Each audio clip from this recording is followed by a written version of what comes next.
İndi isə uşaqlar ikinci misal sizə çalışacağım başa salım. Deməli, misal 2 nədən ibarətdir? Şərtdə bizə verilibdir bir dənə rəqəm və onun elə bir ki, ədədlərinin vurmağını tapmaq lazımdır. Yəni, daha yaxşı başa düşmək üçün mən indi hazır yazdım proqramı, bunu run edeyim. Və tutaq ki, mən yazdım 234 və indi isə bizim proqram 2 vurulsun 3 vurulsun 4 tapmalıdır. Yəni, burada 24 olur. 2 vurulsun 3, 6, 6 vurulsun 4, 24 göstərməlidir. Və görürsünüz ki, həqiqətən 24 göstərir. Gəlin, bağlayaq proqramı və başa düşək, yəni bu misalı necə həll etdik biz. Və bu misalı elə bu example kimi başa salacağım. Birinci nədir? 2 dənə dəyişkəni declare eləmişik, A və B. Sonra isə biz simdən istifadə eləmişik və elə bir ki, bu ədədi götürmüşük input kimi. Sonra isə biz B bizdə görürsünüz burada bərabərdir A faiz 10. A faiz 10. Yəni bu nə deməkdir? Bizdə deməli 234 rəqəm var və o bölür 10-a, 234-ü 10-a bölür və 234-ü 10-a böləni elə bir ki, onun qalığını tapır. Və onun qalığı nə qədər olacaq ona bölsə? 4. Yəni, B burada 4-ə bərabər olacaq.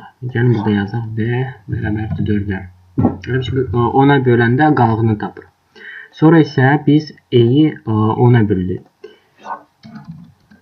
Yadınıza salın ki, mən demişdim ki, əgər biz integerə bölürüksə, onda bizdə ancaq integer alına bilər.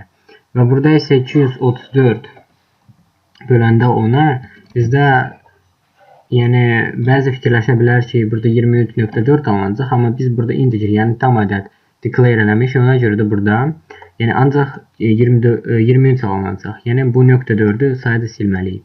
23 alınacaq. Və gəlin burada yazaq ki, E artıq burada 23-ə bərabər olacaq. Sonra isə burada yazdım ki, artıq B bərabər olacaq B vurulsun A faiz 10.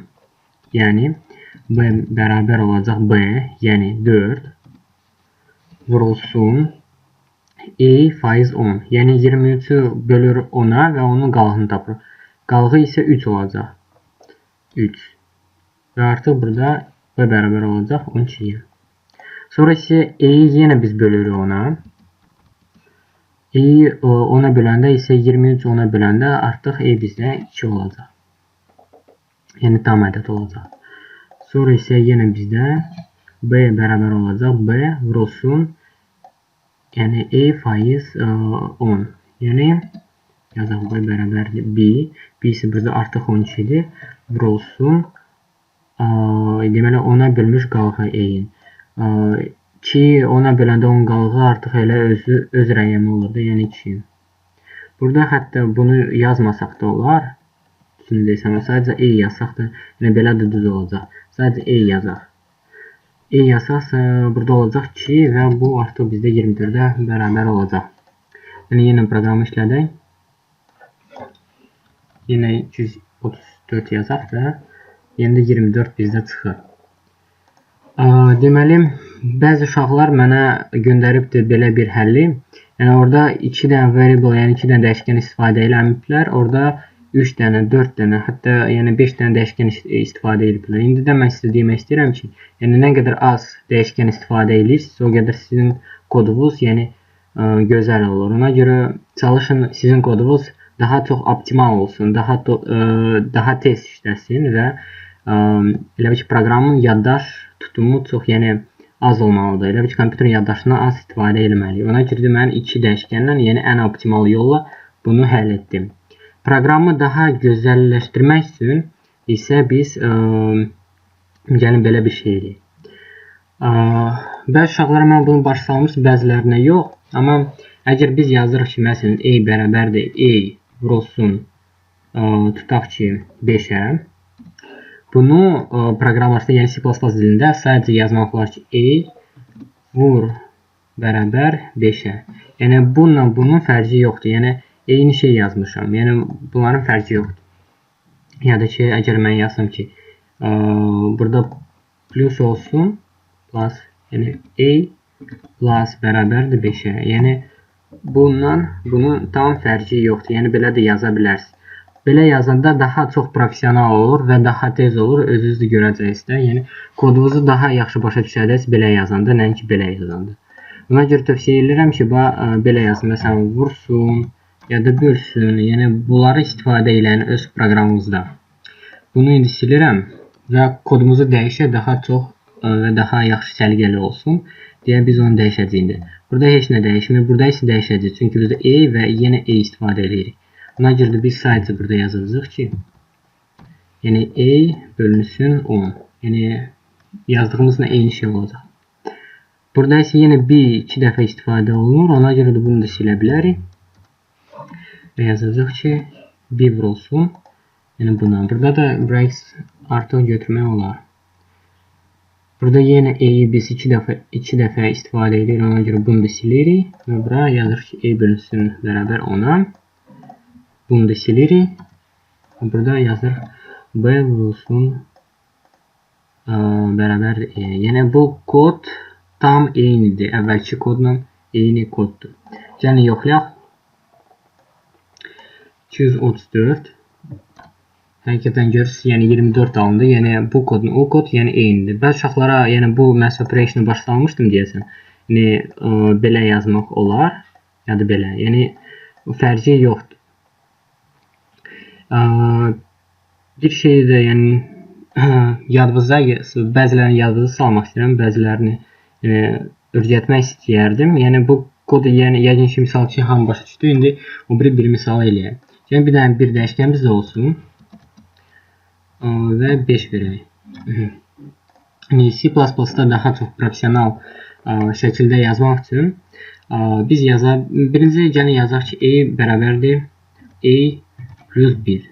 Düzdür uşaq? Yəni, burada artıq a bizdən bərabər olacaq 6-ya.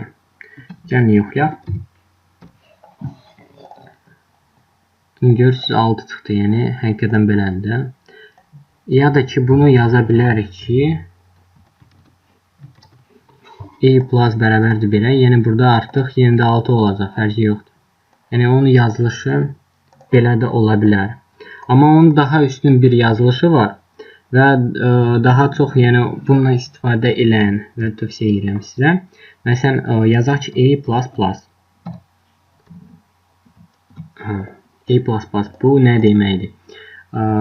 Gəlin yoxlayaq proqramı. Deməli bu elə bir ki, a-nin üstündən 1 gələcək. 5 idi, indi isə 1 gələndə artıq 6 olacaq. Yoxlayaq, həqiqətən 6-dır. Ya da isə onu belə yaza bilərsiniz. Plus plus a. Yəni gəlin fərqini sizə başa salım indi. Yəni sonra sualınız olmasın daha. Onların fərqi nədir? Gəlin a plus plus-ı mən burada yazmayayım, artıq burada yazım. Birinci yazım plus plus a. Yəni çoxsuz düşünür ki, yəni 6 çıxacaq. Yəni yoxlayaq, həqiqətən belədir. Görürsünüz 6 çıxdı. Yəni plus plus a nə deməkdir? A-nin üstünə 1 gəlir də, düzdür. İndi isə gəlin yazaq a plus plus. Görək fərqi nədir? İndi nə çıxacaq? İndi nə çıxdı? İndi isə bizdə 5 çıxdı. Yəni çox maraqlıdır. Plus plus a-də bizdə 6 çıxmışdı, a plus plus-da 5 çıxmışdı. İndi isə fərqini başa salarım. Əgər biz yazırıq ki, plus plus a, o eyni şeydir. Biz yazsaq ki, əvvəl a plus 1, burada isə a-yi çıxardacaq, düzdür? Yəni, bununla eyni şeydir və bizdə 6 çıxardacaq. Amma əgər biz bunu a plus 1 siyahıdan sonra yazsaq, bizdə artıq burada birinci siyahıda 5-i çıxardacaq, sonra isə onun üstünə 1 gələcək. Yəni, yəqin ki, siz başa düşdünüz, əgər biz yazırıq a plus plus, yəni birinci a-yi çıxardır, sonra isə bu siyahıdın funksiyondan sonra isə a-nin üstünə 1 gəlir və fərqi 10-dur. Plus plus a və a plus plus, onların fərqi ancaq budur. və bunları çalışın istifadə edin. Ondan da başqa mən sizə demək istəyirəm ki, yəni plus-plusdan başqa minus da var. Yəni 2 dənə minus qabaqda və ondan sonra. Yəni burada isə, yəni burada 1 çıxdı. Yəni yazaq minus a. Burada isə bizdə artıq 4 çıxmalıdır.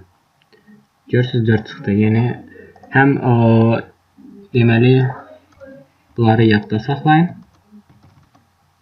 Belə yazmaq olar. Belə yazmaq olar. Və belə yazmaq olar. Yəni bu daha çox üstün və professional bir şəkildə yazılışdır və bunları yadda saxlayın. Yəni fərqini də yəqin ki artıq başa düşmüsünüz.